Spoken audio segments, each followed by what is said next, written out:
few months after the death of Lenny, Candy and George moved into their dream ranch. Some obstacles occurred, and things didn't look too well. George had to make another decision that might have changed his life, again. Now that we have the money, we can go buy a little ranch you and Lenny both Tom. After Candy brought up Lenny, George sighed with a frown and faced the floor. He was remembering all the things Lenny wanted to have in the farm. Candy noticed how he reacted and walked towards him. I'm sorry about it, George. I was just remembering when you two were talking about it, and I thought, it was your and his idea. Don't worry about it. I know it was our idea. Let's go in and see what's inside.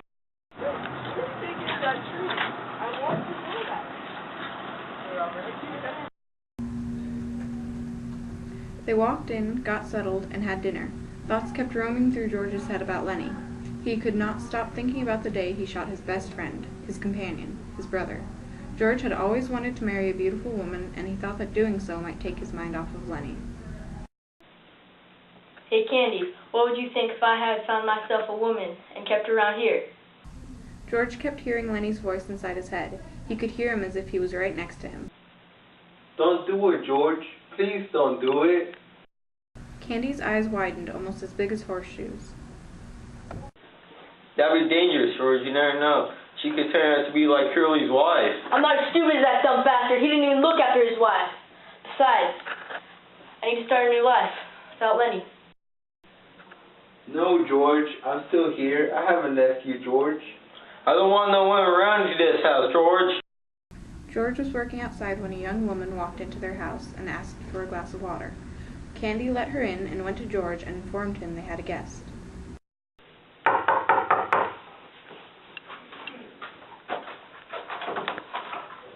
Hello there. My name is Lucy, and I was wondering if y'all can give me a glass of water, and I'll be on my way. Sure. Come in and take a seat. Let me go and get it, Frank. George. Yeah? You have a visitor. Oh. Hello. Hello.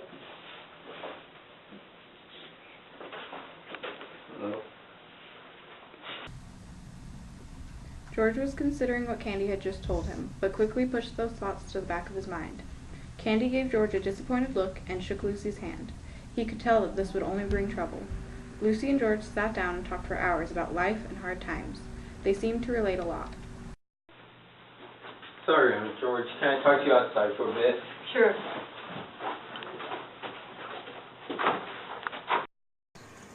George, I told you hundreds of times, I don't want no one around here. I need a companion now that Lenny's gone. Is that so wrong? What about me? Am I not good enough? It's not the same. You should know that. Still, what if she turns out to be like Curly's wife? If she does, then we'll tell her to pack her bags and get the hell out of here. No, George.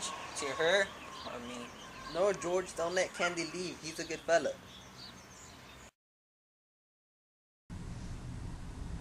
Lucy walked outside to see why there was so much noise. What's all this screaming about? Is there something wrong? Nothing wrong here, ma'am. Just I'm gonna have to ask you to leave. You're not wanted here. Well, that's a surprise. I wasn't looking for no trouble, but thanks for the water. I'll be on my way. George, thank you for kicking her out. You're a true friend, George. You've done a good thing, George. It's better to lose a woman than a best friend. My only friend. That night, George went out to tend to the rabbits. He thought he saw the figure of Lenny holding one of them. Lenny, I wish you was here to see this. I'm always here, George.